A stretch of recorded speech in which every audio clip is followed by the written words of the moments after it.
What if I told you that my role model is a person who is a murderer, drug dealer, and is currently in prison? What assumptions and judgments do you make of me? That I am the same as my role model? This is Stories Seldom Told. I am Smitha Tharoor. Hi, Jodi. This is good to see you. You're not in your normal place. Where are you? I am not. I am currently on Treasure Island doing a talk at the Life Learning Academy. Hang on a minute. Treasure Island is a book. I know, by Robert Louis Stevenson. I know that one. Robinson Crusoe? So is that where you are? In a metaphorical sense, of course, but quite literally, Treasure Island is a man-made artificial island just outside of San Francisco. Okay. And not too much activity going on here, but they have an alternative kind of public charter high school that serves like Bay Area students looking for an alternative to traditional schooling. So they do a ton of stuff working with some of the most vulnerable populations in the Bay Area. So like building a community, workforce development, social emotional learning, and then they actually have on-campus housing, so the youth actually live there in case they're transient. Oh, I'd love to learn more, Jodi. And you're there, to support them in some fashion. This is correct. This is correct. And actually, just also for the listeners to appreciate, we've talked about Treasure Island, we've talked about Bay Area, but where are you? In which country are you? Oh, that is fair enough. I'm in the United States of America, although the Bay Area is like its own, sovereign. Its own little special place, isn't it? It's like a pretend place. So that's in California, for those of us who don't know where the Bay Area is. And it's 8 a.m. in the morning for Jodi, and the sun is shining, as it always does in that neck of the woods.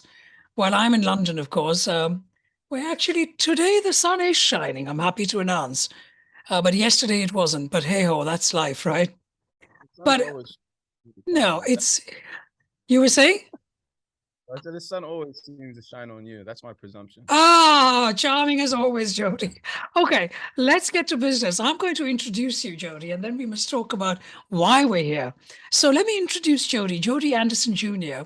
is a CEO and co-founder of Rézme, an EdTech platform that facilitates economic and social mobility through specialized recruiting, professional development, and personal learning for justice-impacted citizens. Now, that's in itself quite interesting. But what I'm about to say is even more interesting. After serving 10 years in juvenile and adult prisons, Jodi earned his BA in political science and an MA in education from Stanford University in California. His nonprofit, PipeDreamers, helps to coordinate diversion programming in the Bay Area while bringing coding and design courses to youth incarcerated in juvenile facilities across Northern California.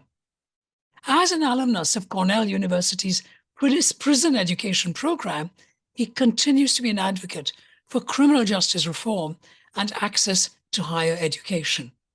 So that has already said a lot to all of us, and I am hugely looking forward to hearing your stories of unconscious bias today. Thank you so much for joining me today, Jodi.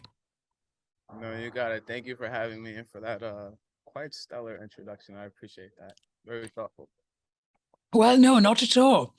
I think really when we're talking about unconscious bias, we're talking about, you've already said to us, and that is why I paused and I wanted the listeners to hear this, about the fact that and we've seen what you look like, some of us have, those of us who have seen the early clip on YouTube, that you're fairly young and you've spent 10 years in both youth and adult prisons.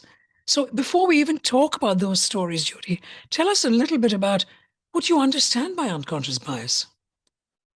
Okay, my understanding of unconscious bias is a bit preliminary. I'll say that admittedly. I know it has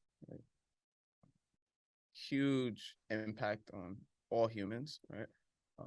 Particularly around just the stereotypes that we form unconsciously about certain groups, people or individuals or culture that are, outside of our own conscious awareness, but that deeply impact how we behave towards other people, how we interact with other people, and as an individual. So, and what you're also saying is that it deeply impacts. So I mean, would you say deeply impacts positively, negatively, and neither, both? I think all of the above, right? So it's not a particularly evil thing or a particularly good thing. Hmm. It can go in both directions. One thing I would say is that it is born out of ignorance. That's what I will say. Okay. So tell us more, Jodi. What does that look like and feel like for you with your life experiences? Well, fair enough. I guess my earliest instances of unconscious bias have to do with mental health. Um, I think the experiences with my mother suffering from schizophrenia, which I didn't realize as a child growing up. Um, we of course uh, were deeply impoverished, and I'll specify by saying American poverty, because international poverty is another order of magnitude, more difficult to navigate. But my mother started really showing signs of mental deterioration when I was about 7, and just growing up seeing that, I started to associate people who have mental health problems with being, you know, weaker, unmotivated, um, not as strong. Uh, and it wasn't until like later on, coming into like adulthood, that I began to really start to understand what had happened to her as a youth growing up, what may have contributed to some of the psychological problems she had faced, and then started developing a deeper sense of empathy for other people who, you know, have those similar issues. So Hmm. my birth mother um, was sexually molested by my grandfather, right? And I didn't know this as a kid, right? Um, and I can't even imagine what that does to one's psyche, because this is someone that you trust, it's your parent. They're there to protect you, and yet they're causing unfathomable harm to you, both physically and psychologically. And for her to grow up with that had to be destabilizing to one's worldview, to one's sense of safety, to one's conception of, right and wrong, and things like that. And I think that compounded with poverty, some of the issues that people face when dealing with poverty, the constant degradation, the lack of security, just Yeah. ended up. Yeah, it's even hard to like discuss out loud, but No, I appreciate this, Jodi, and it's very. I don't know what word to use. I don't want to sound facetious, but I really am grateful that you've shared this story of your birth mother and what happened to her, and it shows how, we've all read, or we may not all, but so many of us might have read about what we call generational trauma. So who knows what your grandfather's story was and why he chose to do what he did, and then how that impacts your mother in terms of so many other things that you so succinctly measured out for us. And then of course that then automatically impacts on how she brings you up, and then the cycle could have continued if you hadn't stopped and reflected and looked back and understood, um, and taken stock. And I think that is the power, isn't it? But yes, but no, thank you for that, Jodi. But yes, do go on.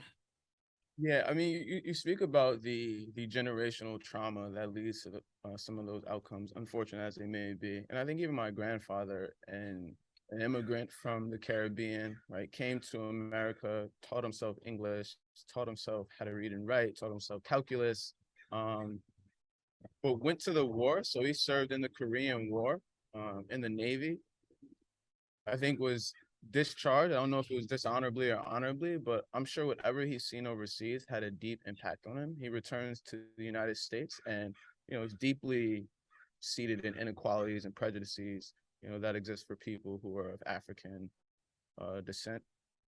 So I'm not sure of his experiences, but I know a number of individuals returning back from war also had some psychological, I don't want to say setbacks, but And that had an impact on you, Jodi, because you have said to us in my introduction of you that you were actually youth prisons from quite a young age.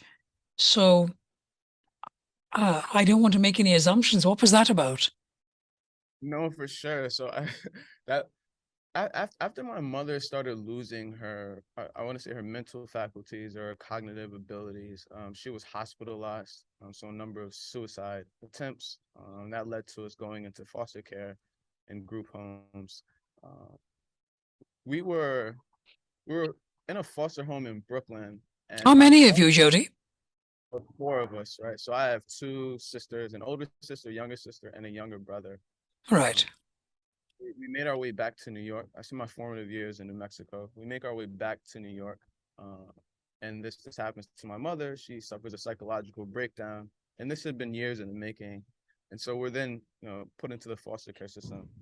And it was the first time all four of us were under one household. And so we were very fortunate for that. But my foster brother ran the drug trade for the neighborhood that I was in. And so I ended up working for him pretty early. And that just set my trajectory to be involved in the underground economy for the next decade and a half. Right. And that obviously is what, I mean, there's a whole other conversation about drugs and legal and illegal drugs, both in the United States and other parts of the world, that perhaps we will leave for another time to converse about. But but obviously, certainly in the eyes of the law in many states in the United States, many drugs are still illegal. So you were technically breaking the law. That's what Right. you're saying. And for that reason, you were incarcerated more than once. Yeah. Right. So, um, well, let's continue with your story, Jodi. Tell us, more of the learning that you've taken away and your understanding. Right. That's fair. I think this is a nice segue or transition into I think the next phase of my life where once again you encounter these deeply seated beliefs, right, that are kind of unfounded in reality, but inform the way you navigate the world. So for those of us growing up in Brooklyn, mind you, this is the early 2000s, New York City. It is nicknamed Gotham City for those who know about Batman and comic books, but you can kind of envision a huge metropolis where all kinds of activity is going on, both in the underground and above ground. And so our heroes as youth were not doctors and lawyers or engineers or politicians.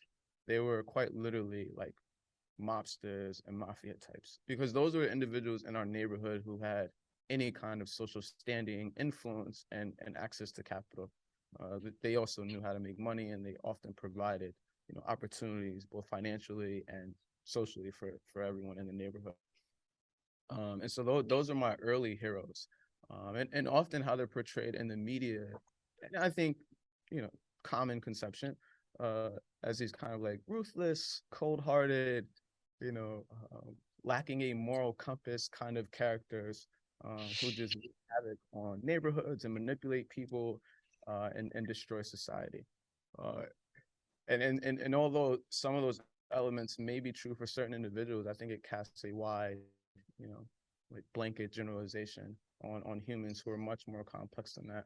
But I wouldn't, understand that as a youth growing up, you kind of idolize these heroes and icons, but you never really get a chance to meet them, because the only way to meet them is uh, to go to prison, which is exactly what happened to like everybody I Okay, grew up. pause a minute, Jodi, because I mean, what you've said is very valuable. And I do want to talk about the prison and the going to prison story. But before you get there, this idea of role models, that's what you're talking about, and how we all have role models. And it's important for us to have role models. And certainly because of the environment that you were growing up in New York City, your role models were of a certain type. And what's interesting is that from your perspective, they were your role models. You looked up to them, you aspired to be like them. And yet, within that city and the wider society, so to speak, people have looked at them and have probably not thought the way you thought of them. And they would have made all kinds of other unconscious bias assumptions about the kind of people they might be, that they're no good, that they're liars, they're corrupt, they're murderers, they anything but positive. Whereas I suspect they ended up actually being perfectly lovely friends of yours who supported you through thick and thin. I mean, who knows? You're about to tell us that. But the idea of role models, I think, is really important for us to appreciate, and the power of the role model. And especially for somebody like you, Jodi, where you were in foster care. I mean, yes, you had parents, but they were foster parents. Um, you had seen your own birth mother um, suffering from the trauma that she had had as a young woman, a young child. You've seen a lot already, and poverty. And so, in amongst all that, it's very important when we challenged ourselves to focus on somebody else, to learn from and to gain something positive from, don't you think? No, absolutely. And I feel like certain environments are constructed in a way that individuals who are, situated there by happenstance, um, you know, seem to achieve negative outcomes. Um, and in a similar way, there are certain environments that seem to produce positive outcomes, and the individuals who are, by happenstance, situated in those environments, um, appear to benefit from them. Yeah. So So, yeah, sorry, go ahead. I was saying, even in the case of us growing up, I think seeing individuals successfully navigate, the inner city environment, which seems hopeless, right? There's a lack of opportunity, there's a lack of jobs, there isn't a true sense of purpose, but there's a group of individuals who seem to rise above this, and they have all the trappings of like wealth and influence and creativity, and charm, and that is very attractive, and quite inspirational, of course, influential, for a young mind seeking direction. Oh, absolutely, absolutely, yeah. That, I mean, without a shadow of a doubt. Oh, pardon me. And growing up, we took like great efforts to, become these very same people, and for me, it was rather strategic, right? Because I grew up in New Mexico, in Albuquerque, New Mexico. It's my formative years there, although I'm originally from New York. Much different in environment. I remember being the only Black kid in school. I didn't speak any Spanish, so that was a challenge for me, academically in that regard. But moving to Brooklyn, I feel I had become enculturated in what it meant to be Black, like an inner city Black youth, right? Because that was a novel experience for me, right? So the way one dresses, the way one talks, one's aspirations, what is possible, and then the new set of idols, that that are afforded to you. And so it was a recent development for me at 9 and 10 years old, kind of understanding that, oh, this is my place in society, this is what I ought to aspire These are to be. my people. I mean, that's what I'm hearing. And of course, you would have felt that. Exactly, and so that just led to a host of decisions and inertia that ended up with me, becoming incarcerated at a fairly young age, so at 15 years old.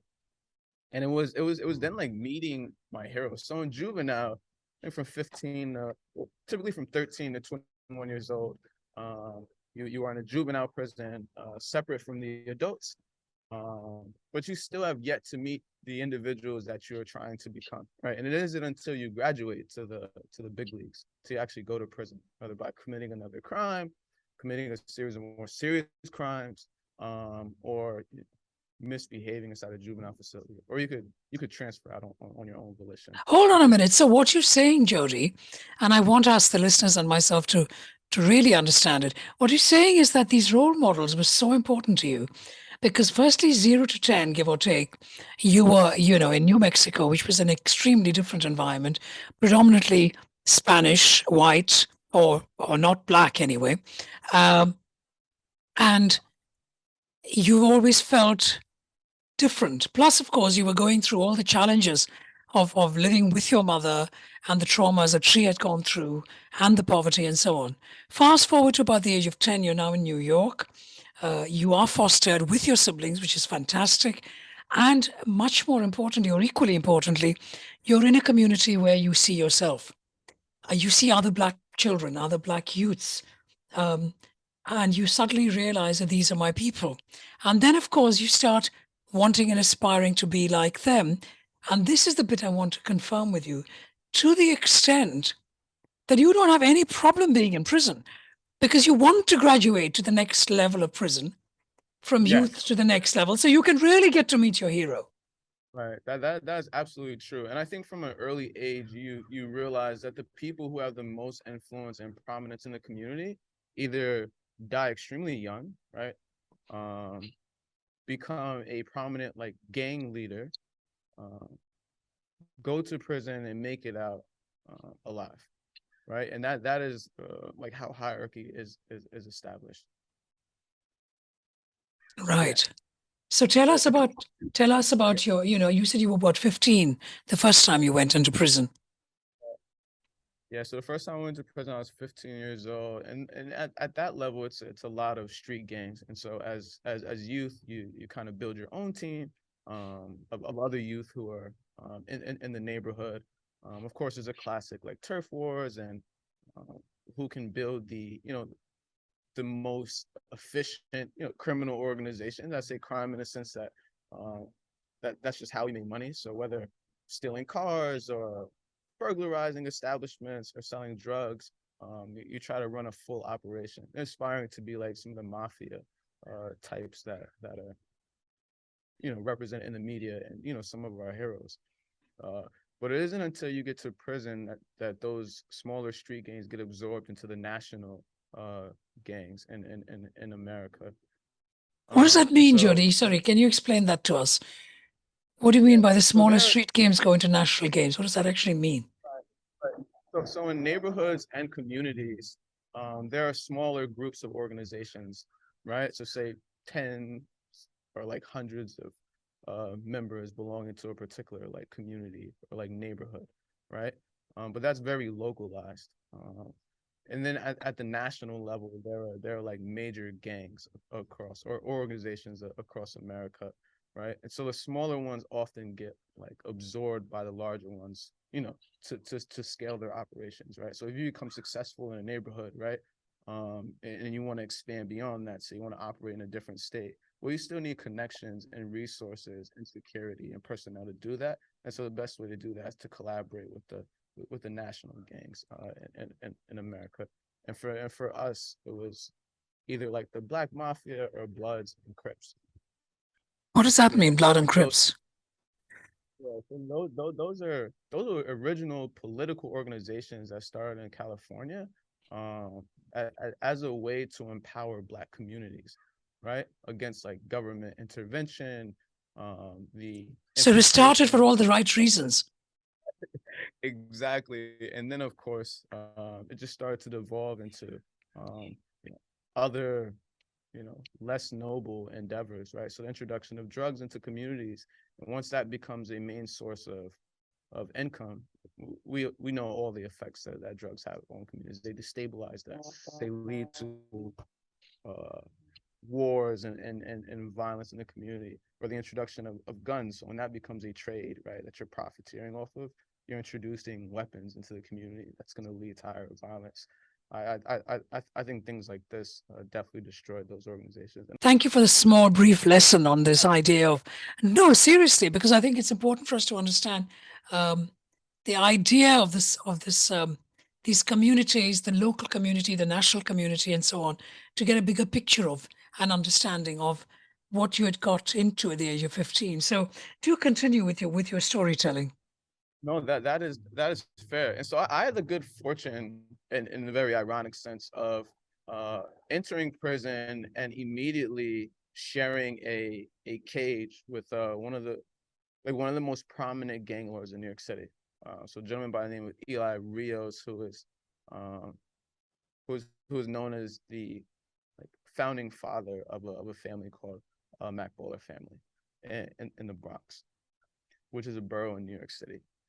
And this individual is like the hero of our time. So a number of entertainers, um, sports athletes are like a part of this family as well, right? So they have a huge influence over just New York City in general. This is an actual person. And what's particularly interesting about Eli Rios is he's a he's Puerto Rican and Black, right? And that's relevant because in prisons there was a lot of oppression of Black people by other cultures, in particular the Latinx community. Um, and so Black individuals banded together, right, to organize themselves in order to, combat this oppression that was happening in prison. And that's how Bloods was formed. And so for a while, there was wars between Black and Hispanic or Latinx communities while inside prison, for control over like drugs and influence, etc. And so to see a Puerto Rican individual become the leader or co-founder of a like historically Black gang was legendary, right? And how he's able to do that is because he's a dark-skinned Puerto Rican, Yeah, right? Who can speak Spanish, but also is Black and is from the culture, right? Grew up in the Bronx. He was able to bridge that divide. that's And brilliant. To yeah, it's actually, yeah, yeah, that's a huge advantage, isn't it? absolutely. So he's like a hero and an icon in And that so world. there you are, this little kid, and you Right. probably think you're in heaven, not in prison, because you get into this cage, and guess who is in your room with you? Brilliant. Exactly. And so at this point, I had to have been like 19 or 20. And this is, you never get to meet this individual because usually they're held in solitary confinement because the institutions do not allow these people to be around the general population, right? Um, because often they can mobilize the entire prison to, take coordinated action, right? And so they keep them isolated. But every now and again, they have to let them out of these solitary confinement situations, which are inhumane in them of themselves, like little food, little water, little sunlight, no human activity, no showers. So they get to come out every like month, and then they're set up again and sent back to solitary confinement. But there's a rare occasion when he was out, and I happened to land there, and so I ended up working for him as well. In the prison. Because prison, right. There's no way around that. Like the only way to eat is to generate some kind of income, and the drug trade is probably the most lucrative example of that. So I engaged in that primarily. So what are your unconscious biases at this point, Jodi? You're 18, Yeah. 19 years old, you're in prison, you've actually met your hero entirely by chance. You have few heroes, but this is probably the top of the king of all heroes, and you've already spent time with him in the same room, which is Exactly. incredible. So what kind of unconscious biases are going through you at this point in time, with the benefit of hindsight? In my mind, I'm thinking this individual is also the kind of like cold-hearted, calculating individual, right? Of course, he was in jail for an alleged murder, right? So you think hyper-violent individual as well. I've seen all the same, movies and heard music and the common tropes that are in pop culture about how individuals who are the heads of like gangs behave, right?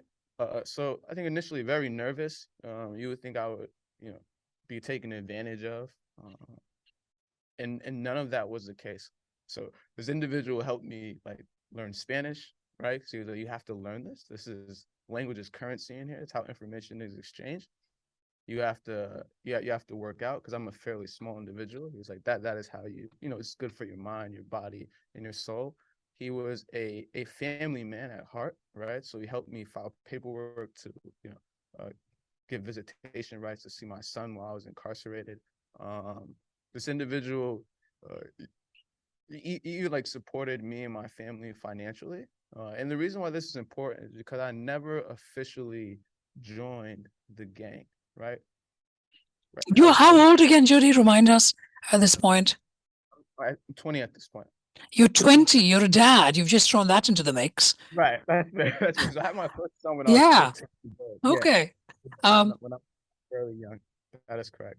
so you are a dad of a little child, one child, two?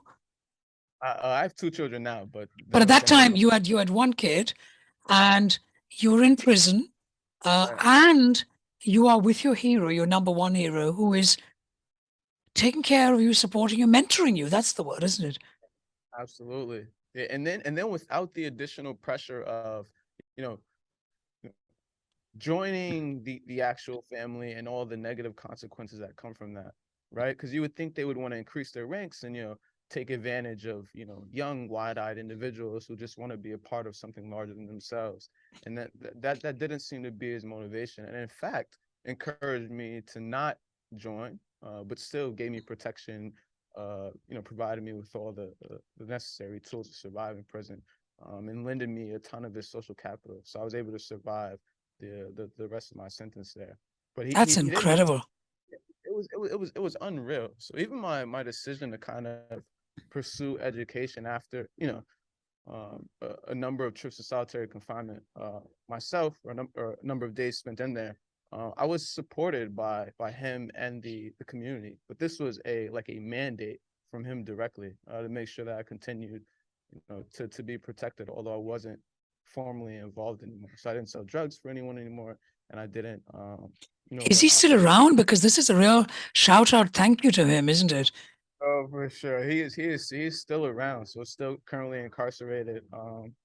You know, Well, perhaps at some point you can send him this podcast if you're in touch with him, because it's that I want to say thank you to him too, having never met him, because there are so many assumptions that we make of people in right. prison, not just about you who's been in prison, but about this hero, this role model, is what you're saying, and the other people who are listening are thinking, he's a thug.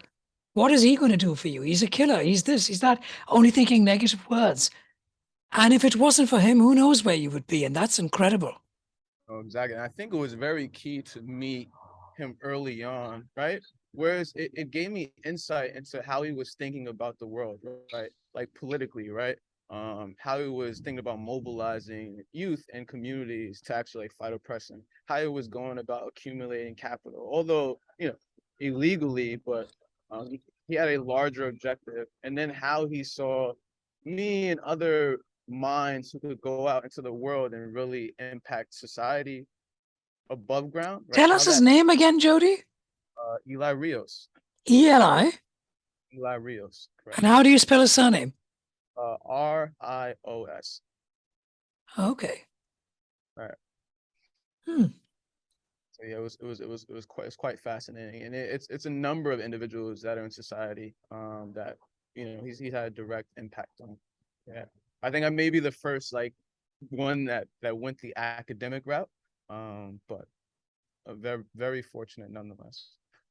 So we were So yeah, saying, Jodi, that you've been in prison more than once. You've had solitary confinement, which sounds absolutely awful.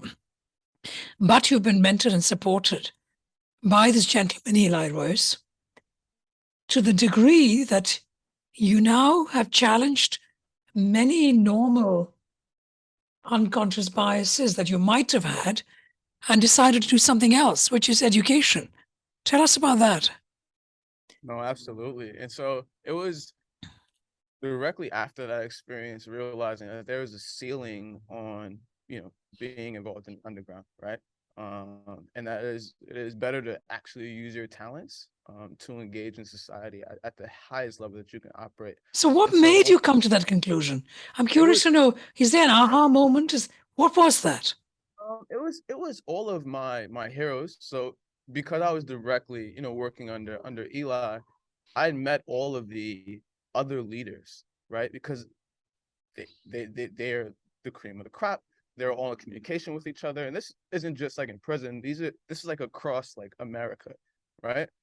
And so there's there's visits, there's phone calls, there's letters, there's correspondences that I'm now a part of and privy to. I started to get the big picture, right? Whereas I'm just like a teenager, early 20s, seeing all of this. So that insight into what's actually happening and the lack of, mobility that exists there, was like hugely impactful to me.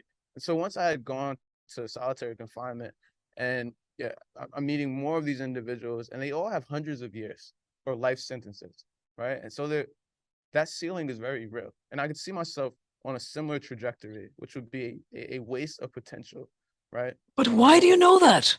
That's my question. Why do you know it's a waste of potential? Surely you're with your heroes. Right. Well, they were actively encouraging me to quit, right? Because Ah, they're the best of the best, right? You don't get any better than them. They're famous. They're already millionaires, right? So when you think in terms of like finances, they have all that, but they're still inside of a cage with limited, political, social, and economic mobility beyond that. And so I actually just like took took their words like quite seriously and ran with it. And I think I was fortunate to just uh, end up in a prison, Auburn, which is the oldest prison in America, I believe. And Cornell had a prison education program there, which was funded by Doris Buffett. So there's that kind of like lucky occurrence. yeah. I'm already academically inclined. So I just took full advantage of the opportunity, seeing it, got the support from the community to, go to school full time without having to worry about any of the politics of the institution, worry about, taking care of myself, defending myself, etc., and was able to excel academically. That's fantastic. So fast forward, may I, if you don't mind my asking, how old are you today, Jodi? I just turned 30 February 4th, which was the same day my daughter was born. How lovely.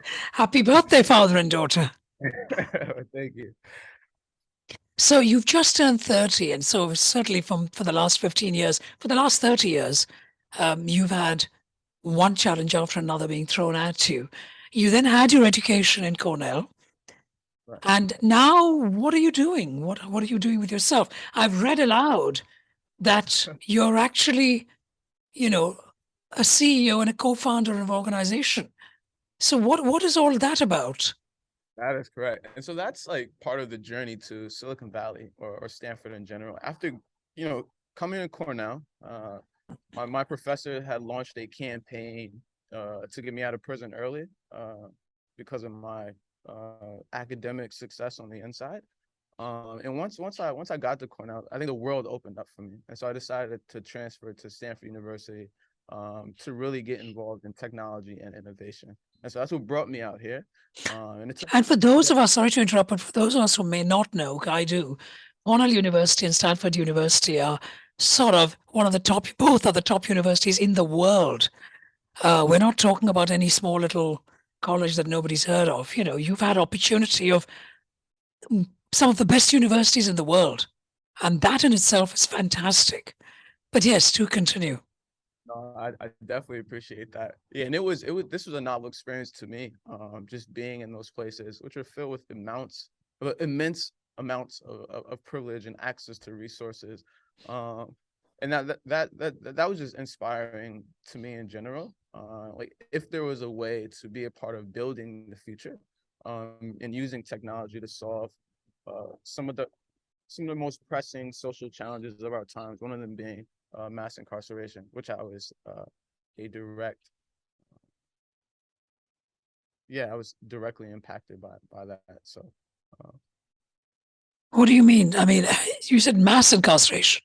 yeah, mass incarceration. I define mass incarceration as a systemic surveillance, incarceration, and subjugation of Black and brown and poor people in America, right? It's an entire system, and people build prisons, people uh,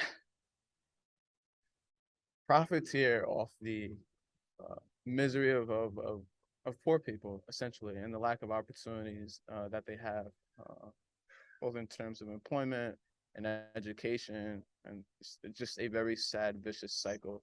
Um, And so that's, essentially, and I just wanted us to, and thank you for saying that, because I wanted us to understand what mass incarceration means. It is for specifically for certain groups of people, and that is the right, tragedy. But that's right. something else. But yeah, so what are you doing now, Jodi, in terms of supporting? You're challenging mass incarceration with the work that you do. Is that correct? That is correct. And so in the same way that technology has disrupted, other industries, right? So you can think in terms of like finance or transportation or anything. You think computers, cell phones have changed the way we kind of navigate the world. I think the institution of incarceration also is, due for some disruption. And so what we built, me and my team, is a is a job matching platform that matches justice impacted individuals with second or fair chance employers. And then we take that a step further by also matching individuals with educational opportunities, so upskilling and reskilling opportunities in order to increase their employability and economic mobility as well. That is the main kind of mission that we're on, because I believe education and the ability to earn a livelihood to support you and your family is one of the main drivers of leading a fulfilling life, and also being able to contribute to society at large. I could talk forever, Jodi, but I want to know, in terms of all these different stories you've had and the learning you've taken away, how do you manage your own personal unconscious biases that might still creep up every once in a while? I think just understanding that we're all complex human beings. I think being a human is a rare occasion, right? So odds of being human are, I don't know, 1 in some odd trillion. And I bring that perspective with anyone that I meet, right? That this is a unique human being who has had unique experiences, who is unlike anyone or anything that has ever existed, right? And trying to see people in the fullness of their character as holistically as possible, right? And so I'm always reminded of my own kind of anomalous journey, right? And affording that same grace and ability for change and complexity to everyone that I encounter. That's extremely good advice. As I said, I could keep talking because there are so many stories. I'm very aware that you have to share, but I think for the moment, I'm going to say thank you so very much, Jodi, for sharing your powerful, moving learning and stories of unconscious bias with me today. No, I appreciate that. And thank you for having me. Thank you for listening to Stories Seldom Told. I am Smitha Tharoor. It is you, the listener, that makes this podcast what it is. If you like this podcast, please do share. If any of you anywhere in the world feel that you have stories to share, please do connect with me on social media at Smitha Tharoor on Instagram, Twitter, LinkedIn, or on my company page, Tharoor Associates, on Facebook. We will be back next week.